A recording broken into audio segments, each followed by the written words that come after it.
Bismillahirrahmanirrahim. Assalamualaikum warahmatullahi wabarakatuh. Alhamdulillahi ala ihsani wa syukru lahu ala taufiqihi wa amtinani. Asyhadu an la ilaha illallah wahdahu la syarika lahu ta'ziman li sya'nih. Wa asyhadu anna Muhammadan abduhu wa rasuluh da'ila ridwani. Allahumma salli alaihi wa ala alihi wa ashabihi wa ikhwani. Hadirin hadirat yang dirahmati Allah Subhanahu wa taala, kita lanjutkan bab berikutnya, bab kedua. Qaulun Nabi sallallahu alaihi wasallam, man istata'a minkumul ba'ah falyatazawwaj.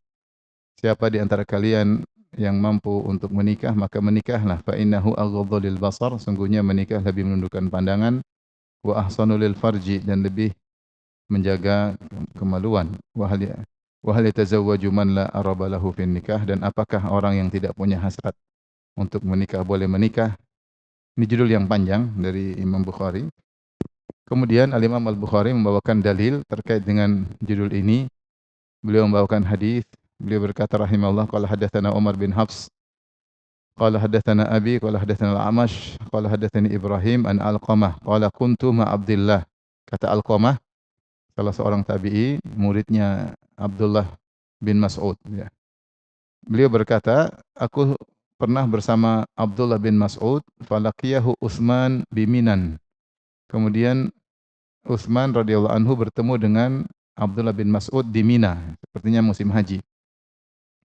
Faqala ya Aba Abdurrahman, kemudian Utsman berkata, wahai Abu Abdurrahman, itu kunyahnya Ibnu Mas'ud. Jadi Ibnu Mas'ud namanya Abdullah bin Mas'ud, kunyahnya Abu Abdurrahman.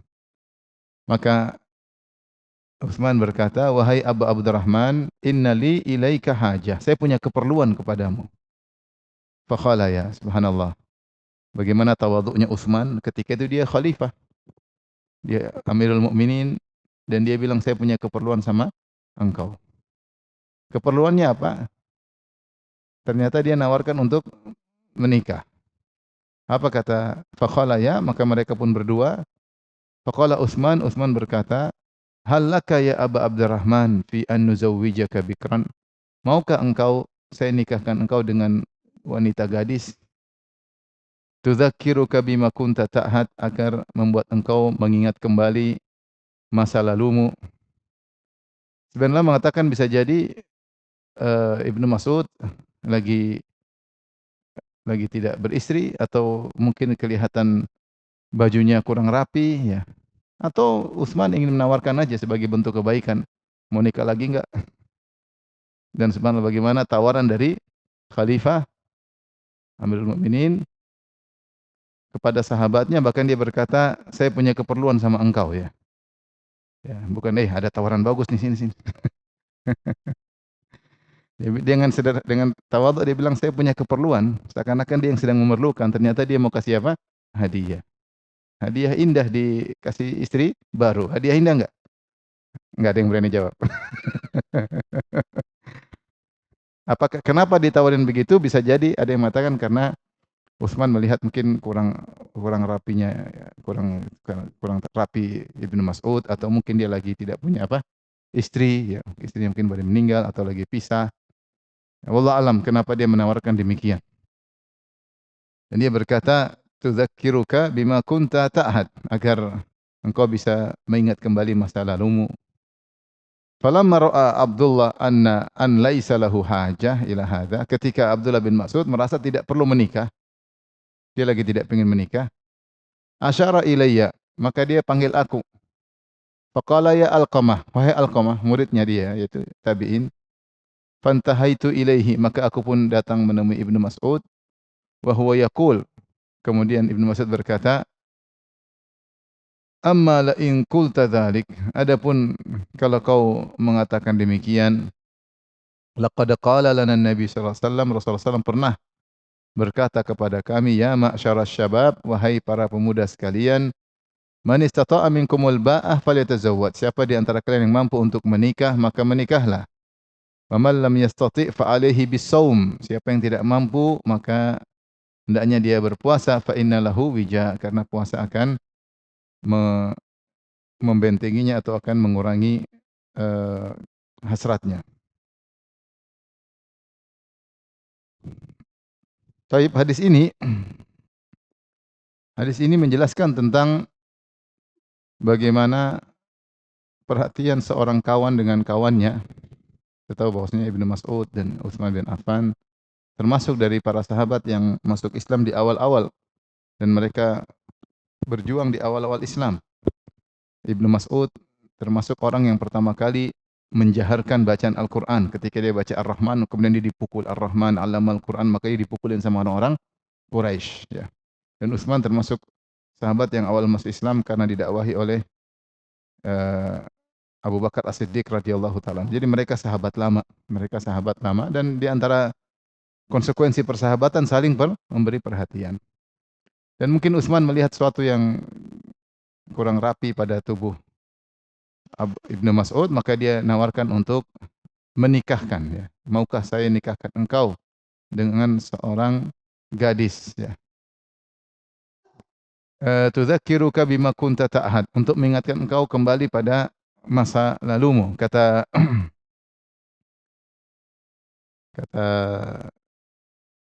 saya baca aja, ya. Perkataan Ibnu Hajar.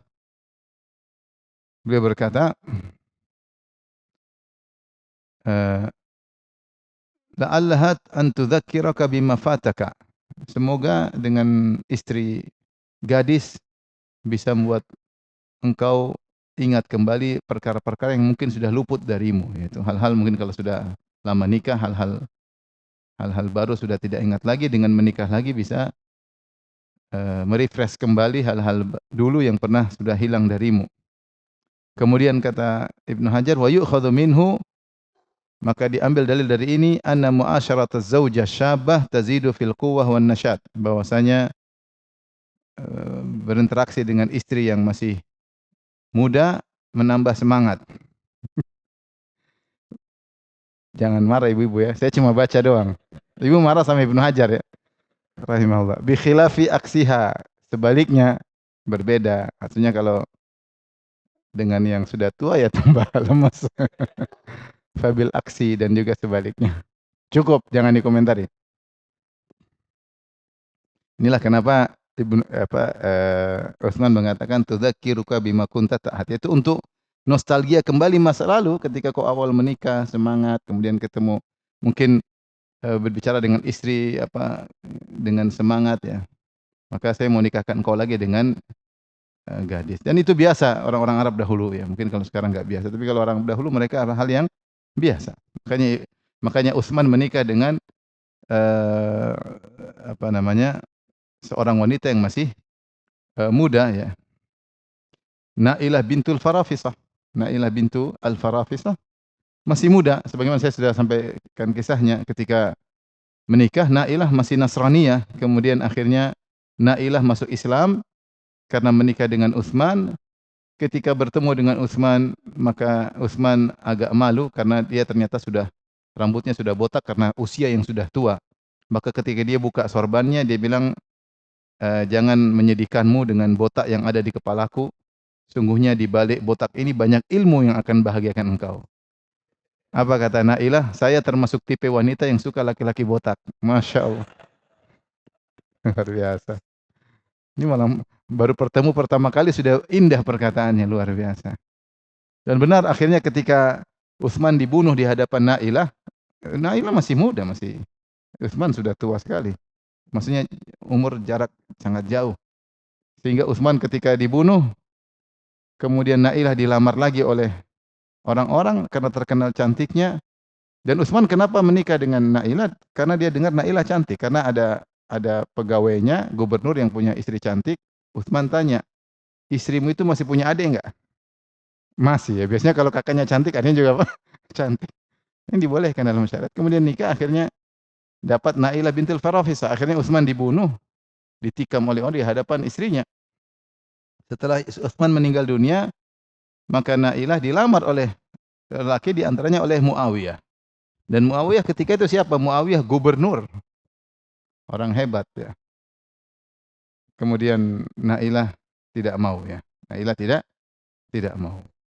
Kemudian dikenal Nailah punya gigi yang indah. Dia punya gigi yang indah. Kalau dia senyum, orang terpesona dengan giginya yang indah. Wanita terkadang ada yang terkenal karena lesung pipitnya, mungkin karena ada belah dagunya, mungkin karena macam-macam. Wanita punya titik keindahan. Nailah titik keindahannya adalah Giginya kalau tersenyum giginya sangat indah. Maka akhirnya dia suatu hari ambil batu, dia pukul-pukul giginya biar berdarah. Pembantu-pembantunya menyangka dia bunuh diri. Kata dia enggak. Kata dia cukup keindahan ini yang lihat cuma Utsman bin Affan radhiyallahu taala anhu. Ini namanya cinta sejati. Cuma ada dalam novel. Cuma saya nikah usia tua dengan masih gadis hal yang biasa zaman dahulu. Bukan hal yang tercela sehingga ketika Utsman melamar ya dikasih aja sama apa? Orang tuanya enggak ada masalah. Cuma Nabi juga menikah dengan Aisyah juga hal yang biasa. Kalau ini hal tercela di zaman dulu, tentu orang-orang Quraisy akan mencela Muhammad. Apa itu Muhammad menikah dengan gadis masih muda? Tapi enggak ada yang mencela karena itu hal yang biasa di zaman itu, hal yang biasa, bukan hal. Bahkan kalau kita baca ternyata di Romawi pun demikian, bukan cuma artinya secara zaman tersebut hal yang biasa, hal yang biasa. Seperti sekarang kemudian berubah tradisi, sekarang orang menikah mungkin wanita umur 25, 26. Ketika ada yang menikah misalnya masih belasan, orang heran karena tradisi sudah berubah. Padahal zaman dulu adalah hal yang biasa. Sekedar informasi. Taib, eh, sekedar informasi bukan curhat ya. Taib, jadi eh, kata Utsman, "Tudzakkiruka bima kunta ta'had." Agar engkau bisa mengenang masa lalumu, ya, bisa semangat lagi ya. Atau ada yang mengurusimu karena kelihatan mungkin kurang rapi. Ada fungsi istri banyak ya, fungsi istri banyak ya. Namanya juga teman hidup ya. Kemudian tatkala Utsman kelihatan tidak mau menikah, maka Utsman panggil Alqamah. Alqamah ini yang belum menikah, ini yang berhak lebih untuk apa? Menikah. Masih muda. Ibnu Mas'ud sudah tua. Ibnu Mas'ud sudah tua. Yang lebih utama untuk menikah yang masih apa? Muda.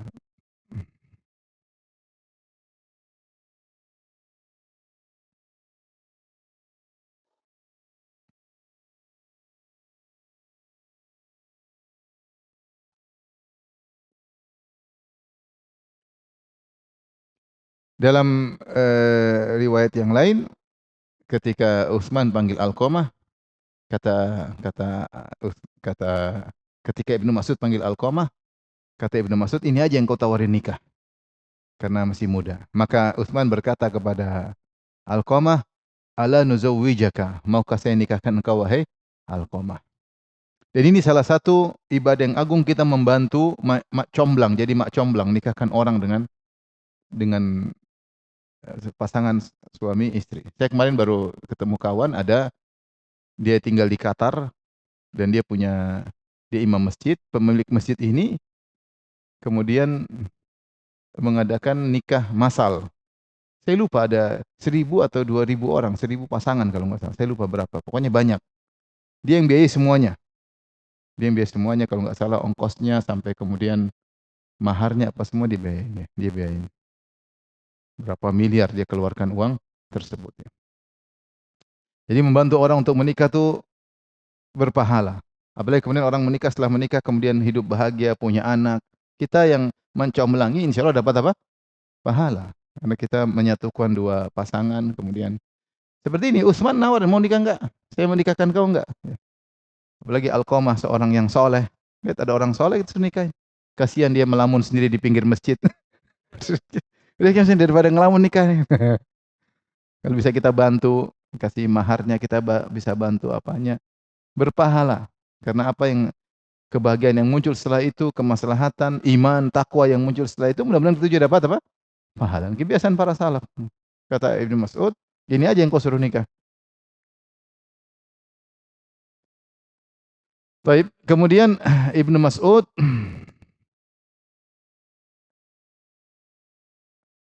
sebagian riwayat kata Ibnu Hajar, Utsman mengulangi lagi kepada Ibnu Mas'ud, "Ayo, kau juga nikah." Jadi Ibnu Mas'ud sudah bilang ini Alqamah aja, tapi Utsman masih semangat pingin saudaranya apa menikah lagi.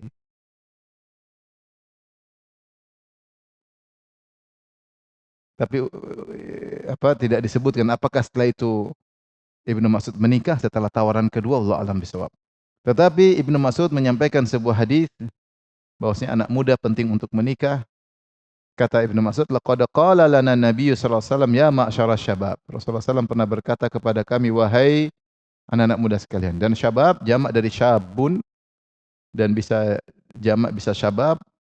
Syabun itu kata singularnya, adapun pluralnya bisa syabun itu satu pemuda. Kalau banyak pemuda bisa syababun, bisa syababatun, bisa syubbanun. Tiga jamak. Bahasa Arab luas, subhanallah. Kalau kita pemuda jamaknya apa? Para pemuda. Atau diulang, pemuda-pemuda. Cuma doang. Ya. Kalau bahasa Arab enggak. Syabun bisa jamaknya syabab, bisa jamaknya syababatun, bisa jamaknya syubban. Bahasa Arab itu sangat indah. Maka Rasulullah mengatakan, wahai para pemuda. Dan para pemuda, khilaf di kalangan para ulama, pemuda itu umurnya berapa sampai berapa? Yang jelas ketika masih kecil, Ibnu Qayyim rahimahullah dalam kitabnya Tuhfatul Maudud menyebutkan tentang marhalah manusia dari janin, kemudian lahir, kemudian nanti ketika usia 7 tahun disebut mumayyiz, sudah ngerti, bisa bedain ya. Makanya ketika sudah mumayyiz maka mulai dilatih untuk sholat. Karena sudah ngerti. Ya, adapun sebelum 7 tahun jangan disuruh-suruh sholat ya, cuma ikut-ikutan aja. Tapi kalau sudah mulai dilatih sholat usia berapa? 7 tahun. Nanti sudah usia 10 tahun, kemudian sudah akhirnya mendekati murahik, itu sudah mendekati dewasa, kemudian biasanya umur 14, 15 sudah balik. Nah, kalau sudah balik, sudah mulai masuk masa muda. Masa muda juga bertingkat-tingkat. Yang paling top namanya asyud, yaitu paling kuatnya masa muda, ada yang mengatakan umur 33 tahun. Oleh karenanya wallahu alam bisawab, penghuni surga nanti dibangkitkan di surga dengan usia berapa? 33 tahun. Jadi nenek-nenek yang hadir jangan sedih. Nanti insyaallah kalau masuk surga, umur berapa ibu-ibu? 33 tahun insyaallah. Jadi semangat. Semangat ya, 33 tahun. Kemudian setelah itu masa muda berlanjut sampai 40 tahun. Nah, ini puncak pemuda setelah 40 tahun menurun. Masa muda inilah kekuatan di antara dua kelemahan. Allahul ladzi khalaqakum min dha'fin tsumma ja'ala min ba'di dha'fin quwwatan tsumma ja'ala min ba'di quwwatin dha'fan wa syaibah. Allah ciptakan kalian dari kelemahan, kemudian kekuatan, maksudnya masa muda. Setelah masa muda, kemudian lemah, kemudian tua. Ini umur 40, puncak masa muda, setelah itu menurun. 40 sampai 50 disebut dengan al-kuhula, yaitu marhala bapak-bapak. Seperti saya. Udah bapak-bapak, 46, saya 46 ya. Nanti sudah 50 ke atas, sudah syekhukhah, kakek-kakek. Coba yang kakek-kakek angkat tangan. Jangan menolak takdir, angkat tangan coba. Yang kakek-kakek angkat tangan coba, 50 ke atas. Coba, tuh. Saya nggak ada tawaran, cuma mau tahu aja. Kalau Utsman bin Affan nawarin, saya enggak, saya cuma mau tahu aja. Saya cuma bilang persiapan. Persiapan menuju pertemuan dengan Allah Subhanahu wa taala. Udah tua mau diapain? Baik, setelah itu ya sudah, kalau sudah semakin tua nanti ardhalil umur, sudah lewati masa tua, sudah 70, 80, semakin mulai pikun, semakin lemah, semakin seperti kanak-kanakan, akhirnya hidup perlu dibantu orang. Kalau seperti itu kata Ibnu Qayyim, kematian sudah dekat. Kematian sudah sangat dekat. Tapi oleh karenanya masa muda ini sangat dibutuhkan untuk menikah, karena di masa muda itulah gejolak syahwat menggebu-gebu, ya. Sehingga dia mudah untuk tergoda, untuk terjerumus dalam maksiat, dan dia mudah kepo, pengin tahu, pengin coba-coba, itu masa muda. Oleh karenanya Rasulullah memfokuskan kepada anak-anak muda lebih utama, bukan berarti yang sudah tua tidak, silakan menikah. Menikah terbuka sampai kapan saja. Apalagi para lelaki punya hasrat tidak berhenti sampai meninggal dunia ya. Hasrat ada terus ya. Tetapi hasrat paling menggebu-gebu ketika masih apa? Masih muda. Dan mereka lebih butuh untuk bertakwa kepada Allah dengan menikah ya. Saya kemarin ditanya, ada ikhwan, ada pertanyaan, Ustaz, anak saya masih kuliah pengen nikah. Saya bilang, kalau kau mampu bantu anakmu, nikahkan. Nikahkan. Khawatir dia terjerumus dalam apa? Maksiat, terjerumus dalam zina. Kalau kita punya uang, kita bantu. Orang paling utama kita bantu anak kita. Sambil kita bantu kuliah, tapi dia sudah punya tanggung jawab. Nanti begitu selesai kuliah dia cari kerja, insya Allah rezeki ada aja. Ya. Daripada dia terjerumus dalam apa? Maksiat. Jangan kita tahan, akhirnya dia meledak, akhirnya punya kelainan, macam-macam. Ini yang kita khawatirkan. Ya masyarakat syabab, man istata'a minkumul ba'ah, siapa di antara kalian yang mampu untuk ba'ah. Al-ba'ah ada khilaf. Secara umum dua pendapat. Al-ba'ah ada yang mengatakan artinya jima, yang mampu untuk memiliki kekuatan berhubungan, bukan orang yang misalnya bukan lemah syahwat, maksudnya tidak mau berhubungan atau impoten misalnya, ya atau punya penyakit. Tapi ini yang ada yang mengartikan al-ba'ah maksudnya punya kemampuan untuk berhubungan intim, berhubungan suami istri. Ya. Maka menikahlah. Ini pendapat pertama. Pendapat kedua yang dimaksud adalah al-ba'ah maksudnya yang mampu untuk punya biaya untuk nikah. Mu'natu zawaj, yaitu punya kemampuan untuk punya uang. Karena secara umum para pemuda punya kemampuan untuk berhubungan intim secara umum. Yang jadi masalah adalah punya uang atau tidak. Ya. Punya uang atau tidak. Dan ini pendapat yang lebih kuat. Karena setelah itu Rasulullah mengatakan siapa yang tidak mampu punya ba'ah maka puasalah.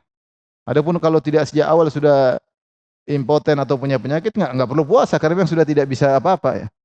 Oleh karenanya pendapat yang lebih kuat yang maksud dengan al-ba'ah maksudnya kemampuan secara ekonomis untuk apa? Menikah. Siapa yang pemuda dan dia punya kemampuan ekonomis untuk menikah, maka menikahlah. Maka menikahlah. Makanya Ibnu Hajar menyebutkan di antara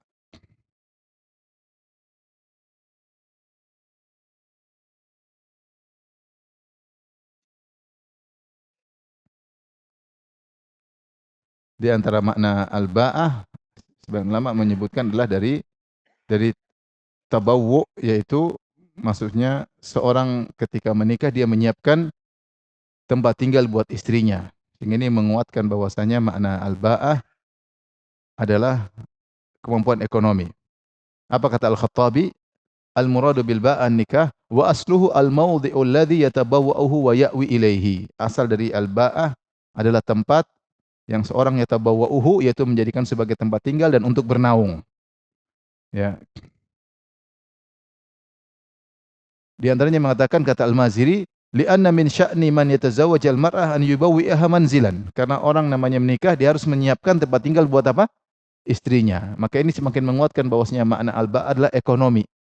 Siapa yang punya kemampuan ekonomi maka menikahlah. Kemampuan ekonomi di sini bukan berarti harus punya kendaraan, harus punya rumah sendiri. Artinya dia mampu untuk menafkahi istrinya, dia mampu untuk menyewakan rumah buat istrinya, menikah. Enggak usah tunda-tunda. Enggak usah tunda-tunda. Lain halnya kalau dia enggak punya apa-apa. Dia enggak punya kemampuan untuk sewa rumah, orang tuanya juga miskin, ya ini puasa. Puasa. Tapi kalau dia punya kemampuan, apakah dengan dirinya sendiri atau dibantu oleh orang tuanya, silakan menikah. Perkara yang halal. Perkara yang halal membantu dia untuk bertakwa kepada Allah Subhanahu wa taala. Apalagi kata Nabi sallallahu alaihi wasallam, "Man tazawwaja faqad istakmala nisfa dinihi." Siapa yang menikah, maka dia telah sempurna setengah agamanya. Apalagi dapat istri salehah. Dunia mata dunia seluruhnya adalah kesenangan yang akan sirna, wa khairu mata'id dunya al-mar'atu salihah. Dan sebaik-baik kesenangan dunia akan sirna adalah wanita yang salehah. Baik, maka saya menganjurkan kepada para pemuda, saya ingin tahu yang pemuda yang belum nikah angkat tangan.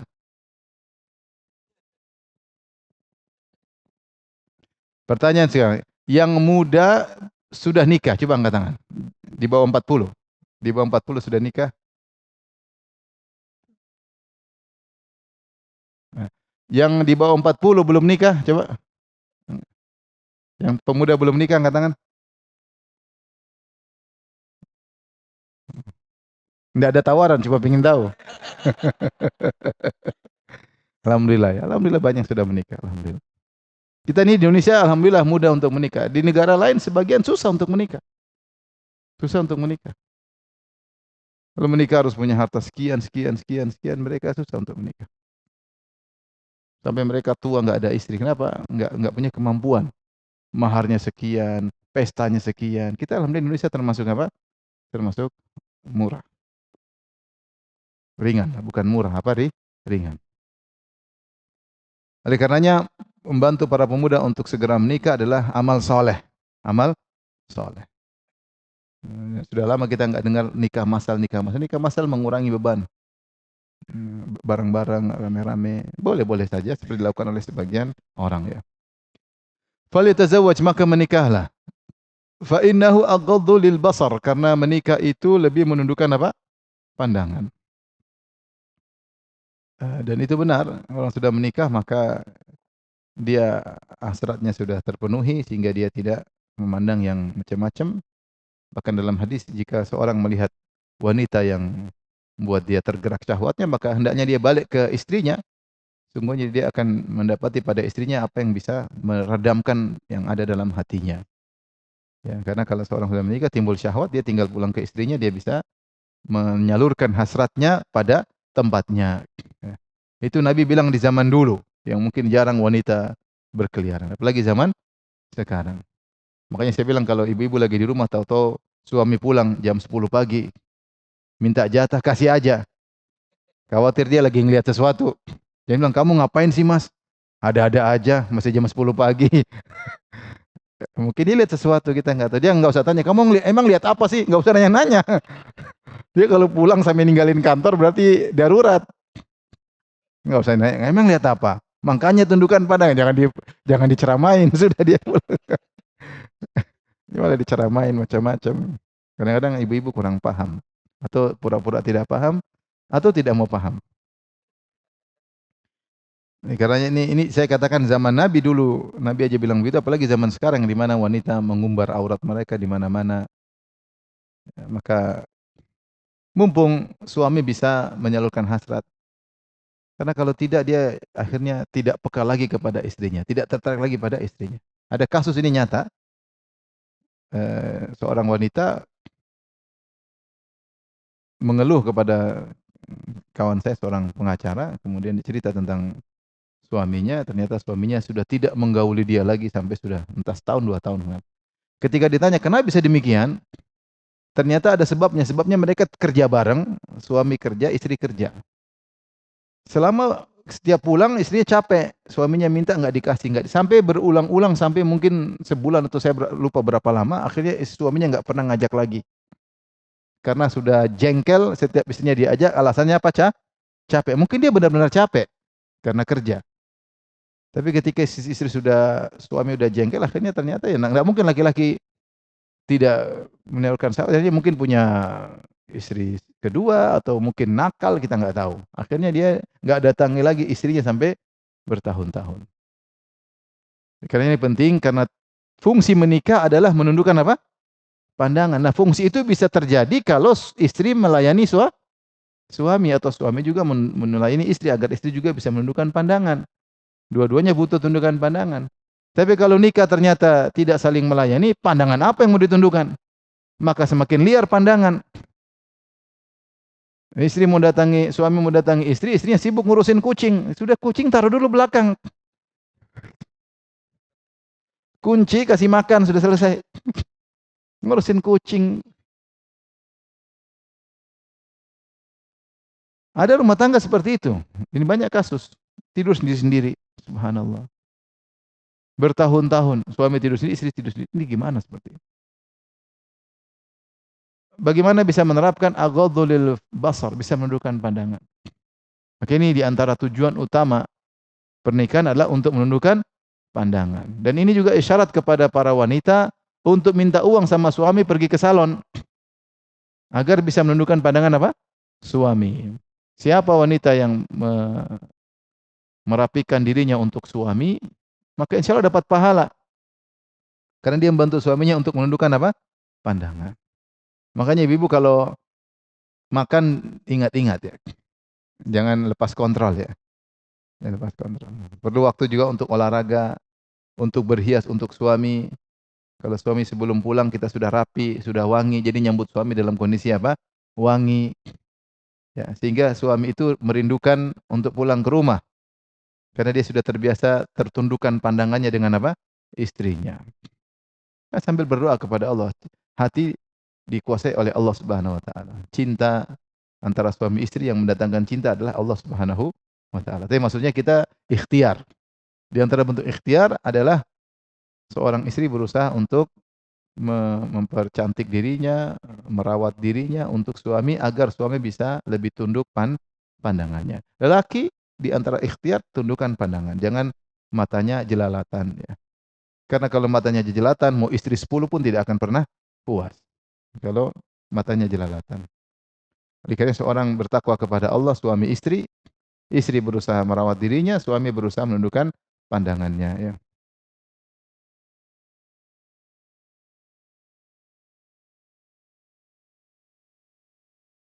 Saya berdapat kasus, beberapa kasus saja ada seorang lapor tentang saudaranya, suaminya mau mau kawin lagi. Kenapa mau kawin lagi? Ternyata suaminya suka nonton nonton-nonton yang nggak benar ya, nonton misalnya nonton apa ya, sehingga ya kalau nggak pernah tundukkan pandangannya ya bagaimanapun tetap aja ya, ini nikah lagi sunnah, bukan sunnah karena matamu jelalatan. Kamu tundukkan pandangan dulu, kalau sudah tundukkan pandangan ya baru mikir ya.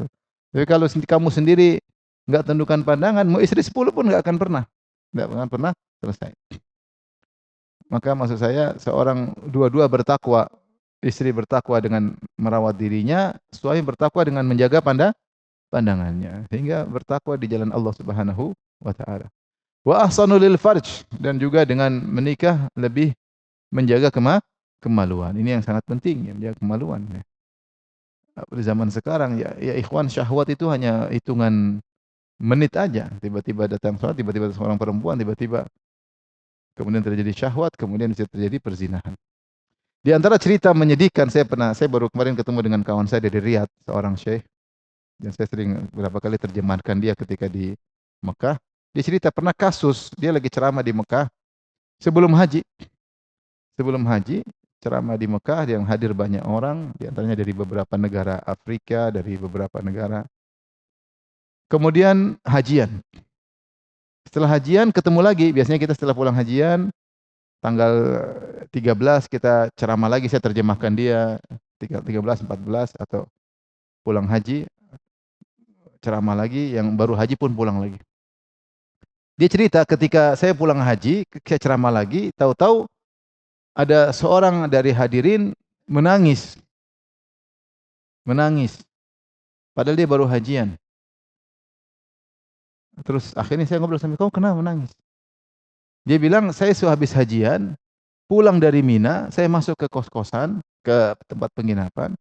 Tahu-tahu ada perempuan lewat, masuk, tiba-tiba syahwat saya bergejolak, kemudian saya zinai. Subhanallah, habis haji." Habis haji. Ini maksudnya ini nyata, maksud saya syahwat itu bisa hanya sebentar. Tergantung Allah tolong kita atau tidak. Allah tolong kita, kita selamat, kalau enggak lupa diri. Makanya bilang kalau lelaki sudah bergejolak syahwatnya, sudah hilang 2/3 akalnya. Itu kayak yang masih waras, yang tidak waras hilang semua akalnya. Sehingga dia tidak mikir lagi dia baru haji, tidak mikir lagi agamanya, tidak pikir istrinya, tidak pikir anaknya. Begitu syahwat bergejolak, ya sebagian orang enggak bisa menahan apa? Syahwatnya. Maka seorang wanita berusaha membantu suaminya, ketika suaminya berhasrat, dia berusaha melayani apa? Suaminya. Tidak harus dia juga sedang, tentu suami yang baik barang-barang ya, hendaknya juga menjadikan istrinya berhasrat ya, tapi seandainya istrinya tidak bisa berhasrat, ya tetap aja dia harus melayani apa? Suaminya, agar bisa menjaga kemaluan suami. Jadi ini tugas dua-duanya, suami menjaga kemaluan istri, istri menjaga kemaluan suami dengan izin Allah Subhanahu wa taala. Dan ini di antara tujuan pernikahan, karena kita hidup ini ujian. Jangan sampai kita meninggal dalam kondisi berzina. Waliyadzubillah. Jangan sampai kita meninggal dalam kondisi suka melampiaskan, mengumbar pandangan. Jangan. Kita menikah supaya tujuannya menundukkan pandangan, menjaga kemaluan. Kalau kita ada masalah, tidak bisa menundukkan pandangan, tidak bisa menjaga kemaluan, berarti ada hal yang kurang pada diri kita, dan ini rawan musibah pada hari kiamat kelak. Kalau tidak mampu, faman lam yastati fa alaihi bis-shaum, maka hendaknya puasa. Ya, puasa. supaya hasratnya berkurang sehingga bisa menjaga diri, bisa menundukkan pandangan, bisa menjaga kemaluan. Oleh karena sebenarnya mengatakan kalau memang tidak kuat, boleh tidak kuat puasa misalnya, dia boleh menggunakan obat-obatan yang bisa mengurangi syahwatnya. Bahkan disunahkan karena supaya dia bisa tundukkan pandangan, supaya dia bisa menjaga kemaluannya. Maka dia minum obat-obatan atau makan makanan yang bisa mengurangi apa? Syahwat. Jadi daripada dia bermaksiat. Daripada dia bermaksiat.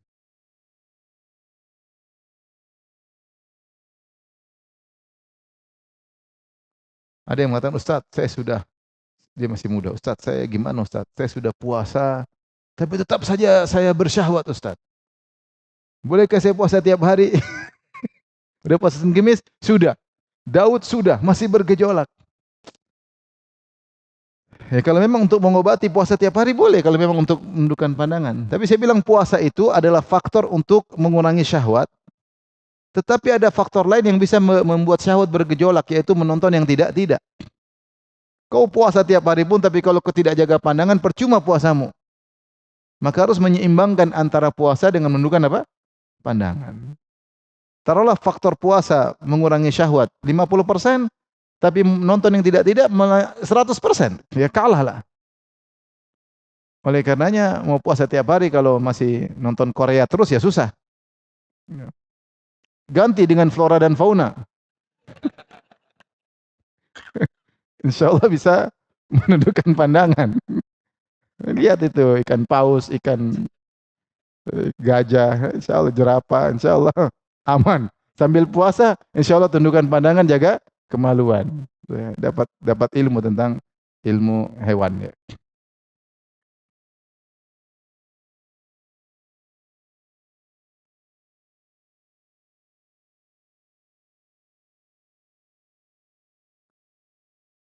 Tapi dari sini para ulama kemudian bahas tentang hukum nikah. Apa hukum nikah? Ulama Syafi'i yang bagi hukum nikah menjadi 5. Ada terkadang hukumnya wajib, terkadang hukumnya sunnah, terkadang hukumnya mubah, terkadang hukumnya makruh, terkadang hukumnya haram. Ya. Sesuai dengan kondisi seseorang. Yang wajib diantaranya bagaimana? Yang wajib jika seorang berhasrat dan dia punya kemampuan untuk menikah, dan kalau tidak menikah dia takut terjerumus dalam maksiat, maka hukumnya wajib. Dia takut terjerumus dalam, dan maksiat tersebut bukan tidak mesti zina. Seorang punya uang, harta ekonomi ada, kemudian punya hasrat. Dan kalau dia tidak menikah, maka ternyata dia zina. Kalau tidak menikah, ternyata dia hobinya nonton macam-macam. Sehingga dia habiskan hari-harinya dengan nonton film tidak-tidak, kemudian dia melakukan onani dan macam-macam. Namanya maksiat. Namanya maksiat. Maka wajib bagi dia untuk menikah. Makanya dalam riwayat Umar bin Khattab pernah menegur seorang, kau tidak menikah, la yamna'uka minaz zawaj illa al-ajz aw al-fujur. Tidak menghalangi engkau untuk menikah kecuali kau memang tidak mampu atau kau fajir, kefajiran. Sibuk bermaksiat sehingga tidak menikah. Laki-laki normal, kecuali tidak normal ya. Laki-laki punya hasrat, kalau tidak menikah kemana disalurkan hasratnya? Khawatir ada, entah dia tidak normal, entah dia menyalurkan pada hal yang haram, entah dengan zina, entah dengan kebiasaan yang tidak baik di malam hari sambil lihat yang tidak-tidak, sehingga semua itu maksiat. Maka jika lelaki kondisinya seperti ini, maka nikah hukumnya wajib. Kapan dikatakan sunnah? Ada yang mengatakan sunnah kalau dia punya hasrat tapi dia tidak khawatir terjerumus. Orang beda-beda. Ada yang dia tidak menikah tapi dia bisa jaga diri. Maka ini hukumnya sunnah. Ya. Ada yang mubah kalau bagi dia sama saja, nikah enggak nikah sama saja. Ya, tidak orang tidak semuanya sama. Ada yang saya nikah ya, enggak nikah juga saya biasa-biasa saja. Syahwat dia tidak seperti yang biasa. Dalam tanda kutip dia mungkin tidak seperti orang biasa sehingga syahwatnya tidak terlalu bergejolak. Ya. Kemudian kalau makruh ya, misalnya dia apa namanya, ketika nikah khawatir tidak bisa menjalankan tugasnya sebagai suami, ya, tidak bisa menafkahi misalnya. Kalau haram ya, misalnya dia berniat untuk mendolimi sang wanita. Makanya sebenarnya ulama ketika membahas tentang hukum ta'adud poligami, mereka mengatakan poligami hukumnya makruh. Kenapa makruh? Mengkhawatirkan seorang tidak bisa adil kepada istri-istrinya. Maka hendaknya dia tidak usah coba-coba khawatir tidak bisa adil. Tapi kalau seorang merasa mampu untuk adil, maka silakan. Intinya nikah ini hukumnya tidak satu, tetapi sesuai dengan kondisi seorang lelaki. Dan sama dengan kondisi seorang wanita. Dan saya ingatkan kepada ibu-ibu, anak-anak perempuan segera dinikahkan, jangan ditunda-tunda. Sekarang ini banyak fenomena anak perempuan tidak mau menikah. Ini lagi saya kemarin, ini bukan cuma di luar negeri, mungkin sudah banyak orang tidak mau nikah. Di Indonesia juga mulai semarak. Saya kemarin ketemu kawan, dia warga negara Amerika, tapi dia suku aslinya Palestina, dia dai di Amerika. Dia bilang sekarang banyak wanita-wanita muslimah di Amerika juga mulai tidak mau menikah. Mereka enjoy dengan kehidupan mereka, kerja, punya penghasilan sendiri, punya kawan-kawan yang juga tidak pada menikah, circle-nya juga pada bujangan-bujangan. Sehingga mereka memandang menikah itu beban hidup, harus ngurus laki-laki, ngurus anak, sehingga akhirnya mereka milih tidak menikah. Makin juga waspada, ini sekarang juga mulai berpindah ke tanah air, sebagian mungkin karena tontonan, mungkin misalnya nonton film Korea, film tersebut lengkap sampai menceritakan wanita tidak harus menikah, pacaran aja atau gimana aja, tidak harus punya anak. Sehingga mereka terpengaruh. Sehingga mereka punya pola hidup sendiri, tidak harus menikah. Ini harus diperhatikan nih. Circle anak-anak juga penting. Kalau circle-nya semua teman-teman tidak menikah, dia tidak semangat menikah. Tapi kalau circle-nya temannya sudah punya bayi, sudah dia semangat. Tapi intinya kalau anak-anak lagi ada pingin menikah, nikahin aja. Jangan tunda-tunda. Atau kita, ayo kapan kamu menikah? Mama ada pingin punya cucu nih. Ya. Abi udah mau jadi kakek nih, belum jadi kakek sampai sekarang nih. Biar tidur sama nenek-nenek mamamu. Jadi kasih semangat anak supaya menikah. Karena kalau udah lewat masa, terkadang sudah tidak mau menikah. Atau dia sudah ingin menikah, ternyata usia sudah sangat tua, sudah susah. Siapa yang mau nikah dengan dia? Ada tapi sulit. Jadi demi kemaslahatan. Ya kalau memang takdirnya tidak menikah, ya nggak ada masalah. Makanya saya pernah dengar ceramah Syekh Utsaimin rahimahullah, ada seorang wanita yang meninggal sakit, dijenguk oleh bapaknya. Maka wanita berkata kepada bapaknya, "Wahai ayahanda, antara saya dengan kau ada pengadilan di sisi Allah Subhanahu wa taala." Dia marah sama bapaknya. Kenapa? Karena wanita ini dilamar oleh sebagian lelaki, ditolak terus sama bapaknya. Karena mungkin kurang kaya, kurang ini, sampai akhirnya umurnya udah lewat, nggak ada lagi yang ngelamar, sehingga dia meninggal dalam kondisi membujang sampai meninggal. Perawan tua sampai meninggal dunia. Ketika dia sakit, dia bilang sama bapaknya, antara saya dengan kau ada pengadilan di depan Allah pada hari kiamat. Itu dia dihalangi dengan berbagai macam kebahagiaan. Harusnya dia bahagia, dia punya suami, dia punya anak, ketua, ada yang ngurus anak-anaknya, semuanya hilang. Gara-gara keegoisan dari ayahnya yang pingin punya mantu, mungkin harus kaya raya, harus bibit bobot bebet yang berlebihan, ya akhirnya yang korban adalah anak-anak. Makin diperhatikan bahwa nikah ini keutamanya sangat luar biasa. Baik, dari hadis ini juga sebagian ulama memandang bahwasanya onani hukumnya haram karena Rasulullah ketika mengatakan famalam yastati, siapa yang tidak mampu untuk menikah maka berpuasalah. Rasulullah tidak mengatakan maka masturbasilah atau onanilah, ya. Kalau memang itu dibolehkan, Rasulullah mungkin mengarahkan kepada hal yang boleh. Ini ada khilaf dengan para ulama tentang hukum masturbasi atau onani, ya. Ada yang mengatakan haram, ada yang mengatakan boleh. Tentunya kalau masturbasi atau onani karena menonton yang tidak-tidaknya itu jelas haram. Karena melihat aurat wanita yang diharam untuk dilihat. Masalah onaninya sendiri khilaf di kalangan para ulama. Ya. Tapi kalau dia tidak melakukan apa-apa, dia di rumah saja, tiba-tiba syahwatnya bergejolak, nah itu lain cerita. Ini yang khilaf di kalangan para ulama. Sebagian ulama memandang haram berdasarkan hadis ini, kemudian juga berdasarkan firman Allah Subhanahu wa taala,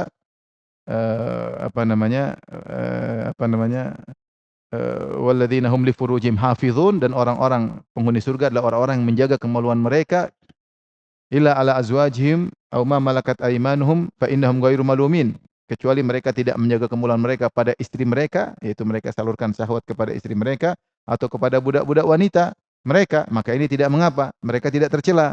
Famani tada siapa yang melakukan selain itu, ya, walladzina hum li furujihim hafizun illa ala azwajihim aw malakat aymanuhum fa innahum ghairu malumin faman ibtagha wara'a dzalik, ya, faulaika humul adun. Siapa yang mencari di balik itu, mereka yang telah melampaui batas. Di sini Allah cuma kasih kebolehan pada istri dan juga kepada apa? Budak wanita. Seandainya onani dibolehkan, tentu Allah akan sebutkan menunjukkan bahwasanya onani hukumnya haram. Ini pendapat sebagian ulama. Beliau mengatakan ini perkara tidak Rasulullah jelaskan haram secara sharih, maka hukum asalnya adalah boleh. Ya, ini ada khilaf di kalangan para ulama. Saya bicara tentang hukum onaninya, bukan hukum seorang nonton macam-macam sehingga akhirnya dia onani. Nonton macam-macam jelas semua orang mengatakan, ulama mengatakan hukumnya haram karena memandang aurat wanita yang tidak halal. Dan berbeda lagi kondisi ketika seorang misalnya jika dia tidak onani maka dia akan terjerumus dalam zina, maka silakan lakukan masturbasi daripada terjerumus dalam zina. Misalnya lagi di hotel tahu-tahu datang cewek cantik ngajak zina, daripada menyelamatkan diri. Seperti ini tidak mengapa, menempuh mudarat yang lebih ringan daripada dia berzina. Tapi saya ingin sampaikan bahwasanya ini khilaf di kalangan para ulama. Yang lebih baik tentunya menikah kemudian dia selamat dari hal itu semuanya. Tapi kita lanjutkan bab berikutnya.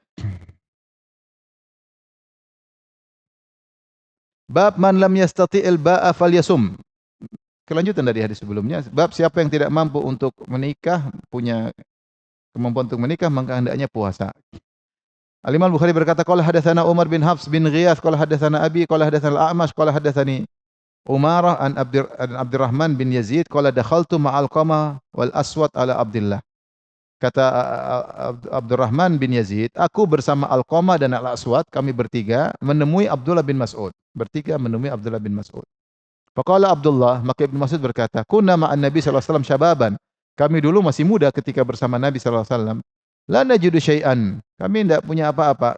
Faqala lana Rasulullah sallallahu alaihi wasallam berkata, ya ma'syarasy syabab, wahai para pemuda sekalian, man istata'a minkumul ba'a, siapa di antara kalian mampu punya kemampuan ekonomis untuk menikah, falyatazawwaj, maka menikahlah.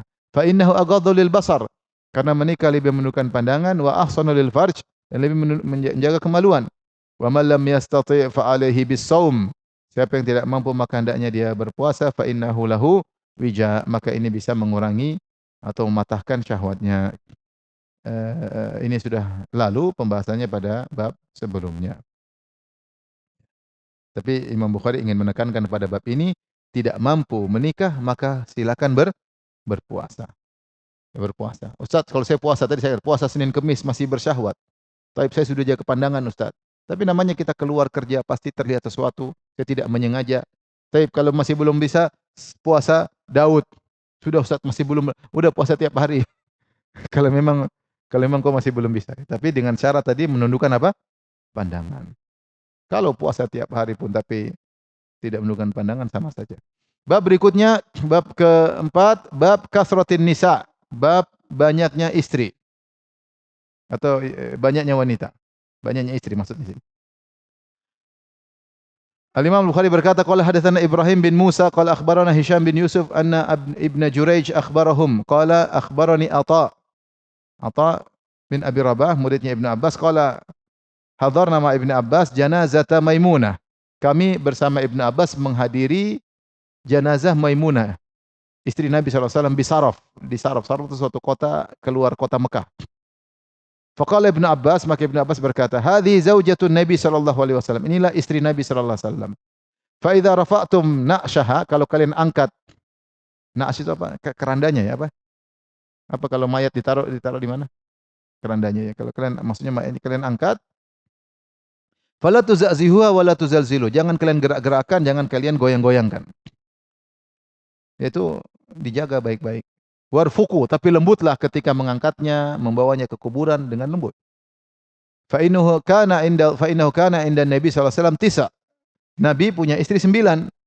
Kana yaqsimu li thaman, dan Rasulullah bagi jatah nginap mabit 8 orang, wala yaqsimu li wahidah.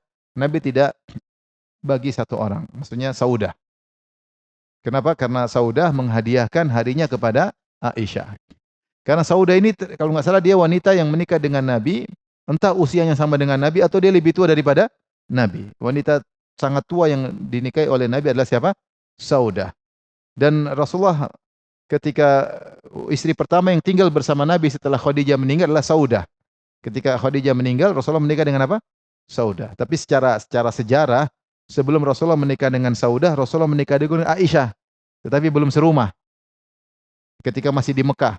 Ketika Rasulullah pindah ke Madinah, baru Aisyah tinggal serumah dengan siapa? Nabi. Jadi secara urutan kalau akad nikah Aisyah dulu, baru akad nikah dengan siapa? Saudah. Tapi secara tinggal bersama Saudah dulu. Jadi Rasulullah menikah dengan Saudah, dan Saudah sudah tua. Dan selama 3 tahun di Mekah, Rasulullah berdua dengan Saudah. Makanya di antara istri Nabi yang cuma satu-satunya bersama Nabi hidup, 2 orang. Khadijah dan siapa? Saudah. Khadijah selama 25 tahun, tidak ada wanita lain. Dan Saudah juga selama 3 tahun tidak ada wanita lain. Setelah pindah ke Madinah, baru Aisyah gabung dengan rumah tangga Nabi sallallahu alaihi wasallam. Selama 3 tahun tentu sudah bahagia bersama Nabi, hidup bersama Nabi. Ketika pindah ke Madinah, Saudah merasa, apalagi Nabi setelah itu menikah dengan yang muda lagi seperti Hafsah dan yang lainnya, Saudah merasa dia tidak mampu lagi untuk melayani Rasulullah sallallahu alaihi wasallam. Dan dia ada kekhawatiran kalau dia harus pisah dengan Nabi, ya. Karena dia tidak bisa menjalankan tugasnya sebagai seorang istri sebagaimana mestinya. Maka dia bilang sama Nabi, "Ya Rasulullah, jangan tinggalkan saya, biarkan saya hadiahkan hari saya kepada siapa? Aisyah radhiyallahu taala anha." Oleh karenanya Rasulullah SAW ketika meninggal istrinya 9, namun yang dia bagi jatah nginap cuma 8 orang. Semua istri satu-satu hari kecuali siapa? Aisyah. Aisyah 2 hari. Karena ngambil jatah siapa? Saudah. Ngambil jatah Saudah. Di sinilah kata Ibnu Abbas radhiyallahu taala anhuma, Rasulullah punya 9 istri, ya. Ketika Rasulullah meninggal. Itu Rasulullah menikah dengan istri, tapi ada yang meninggal seperti Zainab bintu Khuzaimah meninggal, ya. Di masa Nabi masih hidup, ya. Ada namanya istri Nabi yang lain juga namanya Zainab. Istri Nabi namanya Zainab 2. Zainab bintu Jahsyin sama Zainab bintu Khuzaimah. Pertama nikah dengan Zainab bintu Khuzaimah, tidak lama kemudian meninggal dunia. Terus nikah lagi dengan nama Zainab bintu Jahsyin. Taib ini kisahnya Rasulullah Atha bersama Ibnu Abbas menghadiri janazah Maimunah. Maimunah istri Nabi, Nabi menikahi ketika di Mekah, dan Nabi menikahinya kalau nggak salah juga di Saraf. Di Saraf. Ketika mau meninggal, dalam riwayat kata Ibnu Hajar, Maimunah meninggalnya di Mekah.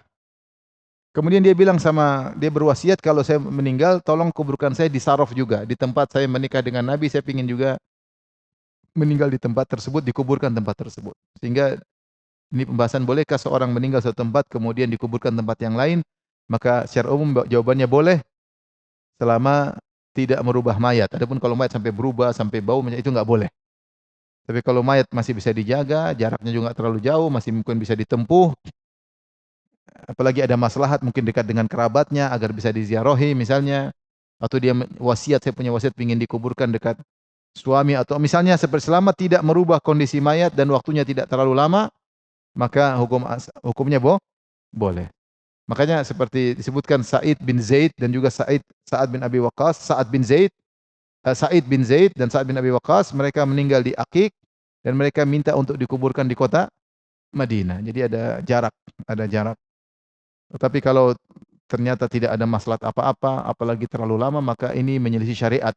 Karena hukumnya seorang kalau meninggal segera dikuburkan. Kalau dia orang soleh, dia segera mendapatkan kebahagiaan. Meninggalkan dunia yang penuh dengan permasalahan, masuk di alam barzah, dia akan mendapatkan muqaddimah kenikmatan dari surga, yaitu kenyamanan di alam barzah. Maka jangan tunda-tunda. Jangan ditunda-tunda. Tapi kalau ada masalah tertentu, maka tidak mengapa. Karena diantaranya Maimunah meninggal di Mekah, tapi dia ingin dikuburkan di Saraf. Dia tidak terlalu jauh, tapi cukup, maksudnya kalau zaman dulu mungkin jaraknya lumayan. Kalau zaman sekarang dekat. Kemudian Ibnu Abbas mengingatkan, kalau kalian mengangkat kerandanya, itu tempat tidurnya yang untuk dibawa gontong mayat, ya. Namanya na'ash, yaitu tempat yang diletakkan mayat ketika digiring. Fala tuza'zi'uha, jangan kalian menggoyang-goyangnya. Ya, yaitu menggoyang kanan kiri. Wala tuzalziluha, jangan jangan digoyang-goyang, jangan digerak-gerakkan. Itu jangan di kanan kiri, atas bawah, jalan dengan baik. Warfuku, yaitu jalan dengan tenang, tidak terlalu cepat sehingga akhirnya bergoyang-goyang, tidak juga lambat. Ya, karena sunnahnya agar mayat segera dikubur. Tapi jalan dengan tenang, bukan lari-lari akhirnya mayatnya goyang-goyang. Ya.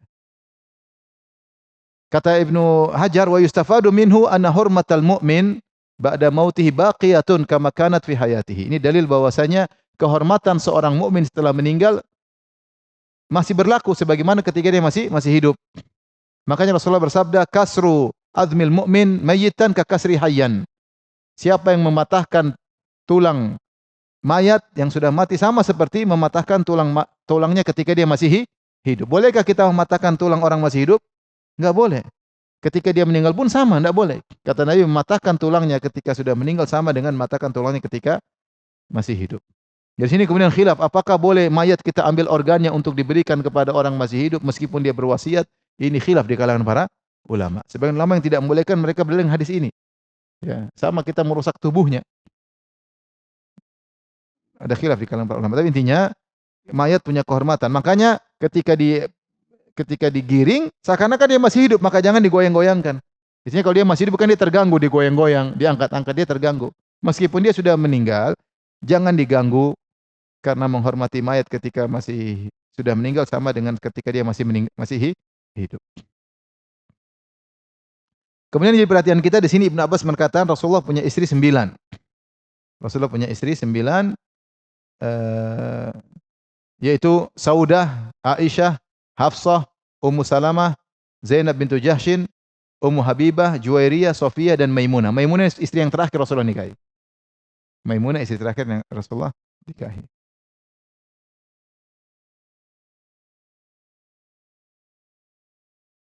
Dan Rasulullah meninggal dan mereka semua istri-istri Nabi sallallahu alaihi wasallam. Para ulama menunjukkan bahwasanya istri Nabi boleh lebih dari 4. Cuma khilaf apakah boleh lebih dari 9, tapi lebih dari 4 khusus buat Nabi sallallahu alaihi wasallam. Adapun selain Nabi sallallahu alaihi wasallam maka paling maksimal cuma 4 ya. Enggak boleh lebih dari 4.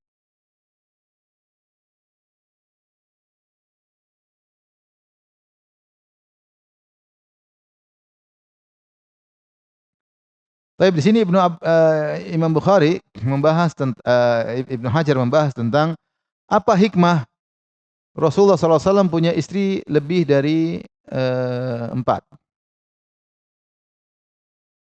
Tapi pada hadis berikutnya kita bahas dulu. Hadis berikutnya, mohon maaf.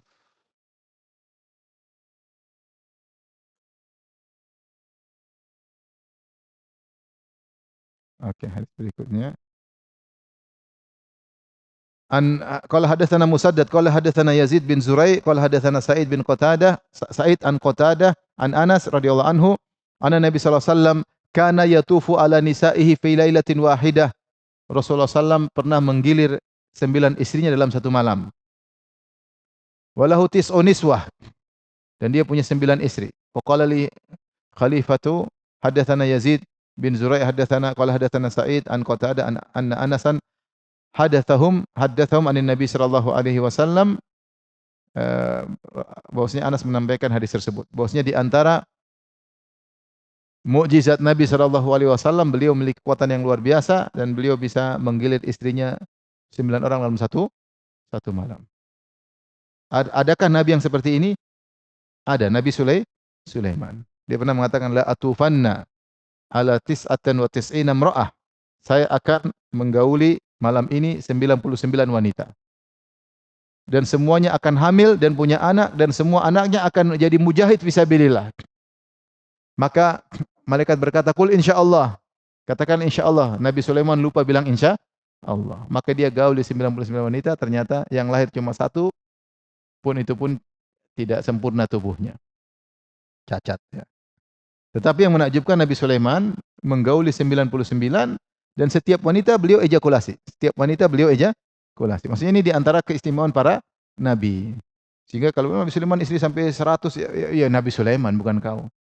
Kalau kau bisa apa? Makannya beras sama cabai selesai. Nabi Sulaiman 99 wanita dan setiap wanita dia ejakulasi karena dia ingin punya anak. Sehingga dia menggauli dan meletakkan benih pada setiap wanita. Nabi SAW juga beliau bisa menggauli istrinya sembilan-sembilannya dan mandi sekali aja. Ini di antara kehebatan Nabi SAW. Hadis berikutnya, Imam Bukhari berkata, qala hadatsana Ali bin Al-Hakam Al-Ansari, qala hadatsana Abu Awanah an Raqabah an Talha Al-Yami an Sa'id bin Jubair, qala li Ibnu Abbasin hal tazawwajta? Kata Ibnu Abbas kepada Sa'id bin Jubair. Sa'id bin Jubair muridnya Ibnu Abbas. Qultu la, aku belum menikah. Kau sudah nikah wahai Sa'id bin Jubair? Kata Ibnu Abbas bertanya. Kata Sa'id bin Jubair, la, belum. Maka Ibnu Abbas berkata, tazawwaj, fatazawwaj, menikahlah engkau. Fa inna khaira hadhil ummati aktsaruha nisaan. Sungguhnya orang terbaik umat ini paling banyak istrinya. Orang terbaik umat ini paling banyak apa? Istrinya. Hadis ini maksudnya Rasulullah Ibnu Abbas mengabarkan tentang Nabi. Bahwasanya Nabi SAW adalah manusia terbaik di umat ini dan dia yang paling banyak apa? Istrinya. Bukan maksudnya semakin banyak istri semakin apa? Baik. Ini zahir dari hadis ini. Ibnu Abbas ingin menjelaskan jangan sampai kau menyangka bahwasanya menikah itu menghalangi engkau dari ibadah. Jangan sampai kau menyangka menikah itu menghalangi engkau dari meraih keterbaikan. Toh Rasulullah SAW adalah lelaki terbaik umat ini dan dia istrinya paling banyak. Namun jika seorang bisa memiliki istri lebih dari satu dan melaksanakan tanggung jawab seluruhnya, mungkin dia juga bisa dapat banyak pahala dari sisi yang lain. Tapi maksud hadis ini adalah manusia terbaik umat ini siapa? Maksudnya Rasulullah dan dia istrinya paling banyak sehingga istri banyak tersebut tidak menghalangi seorang untuk beribadah kepada Allah Subhanahu wa taala. Baik, Ibnu Hajar rahimahullah ya, menyebutkan tentang kenapa Nabi SAW istri banyak, apa hikmah di balik itu ya.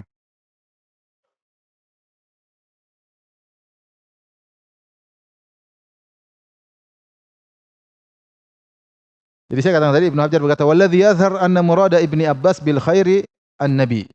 Yang zahirnya maksud Ibnu Abbas dengan berkata umat terbaik, orang terbaik dari umat ini maksudnya beliau adalah Nabi sallallahu alaihi wasallam. Wa ka'annahu asyara ila anna tarka tazwij marjuh. Beliau sedang membahas, Ibnu Abbas sedang mengisyaratkan meninggalkan pernikahan karena untuk meraih keterbaikan, untuk banyak ibadah itu tidak benar, marjuh.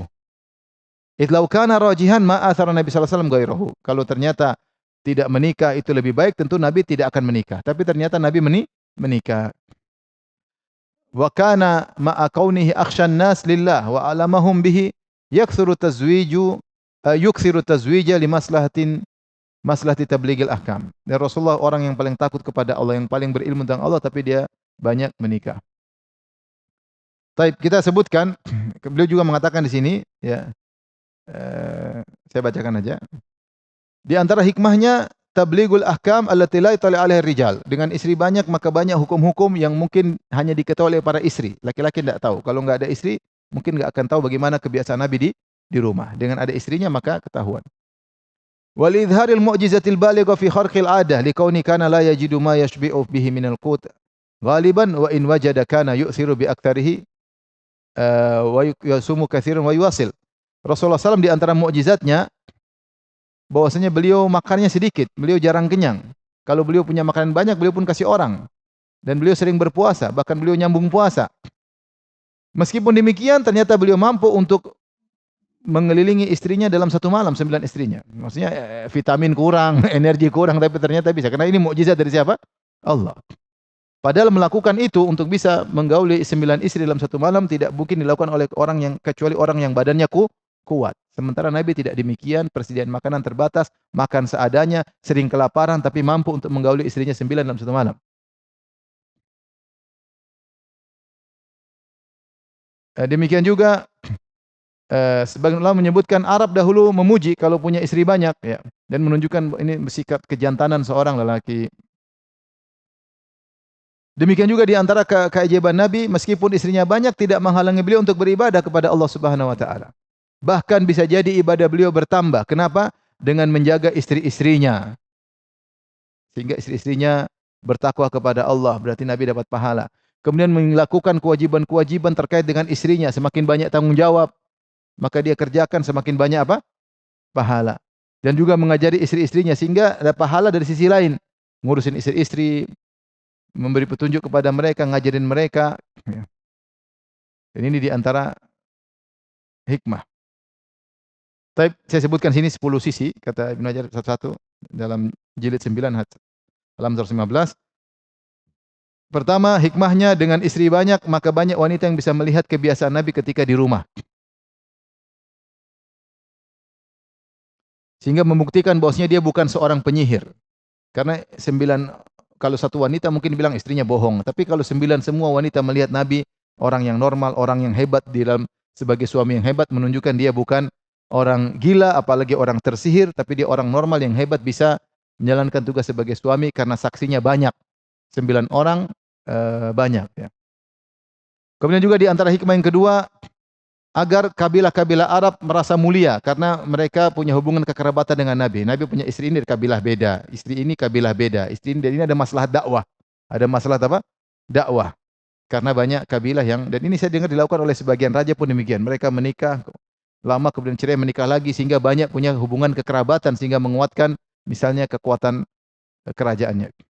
Kemudian juga di antaranya wala ziyada li ta'allufihim lidzalik, agar lebih mudah mengambil hati.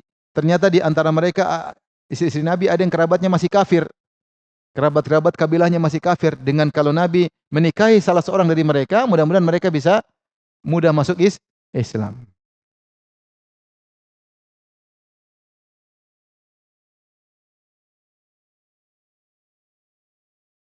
Dan ini juga ada tambahan beban, ya.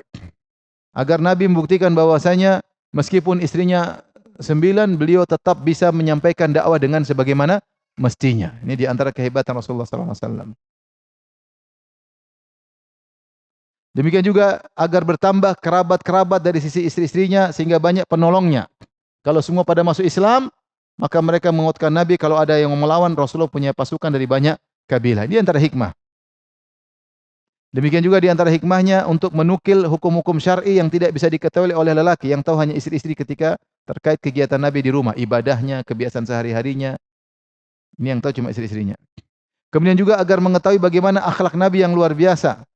Bagaimana Nabi bisa memiliki akhlak. Buktinya, Rasulullah menikah dengan 2 orang yang sangat bermasalah sisi kerabatnya. Pertama, Ummu Habibah. Ummu Habibah bapaknya Abu Sufyan. Abu Sufyan kepala orang-orang musyrikin. Setelah wafatnya Abu Jahal, siapa? Abu Sufyan. Tapi ternyata akhlak Nabi yang luar biasa menjadikan Ummu Habibah sangat cinta kepada Nabi lebih daripada bapaknya.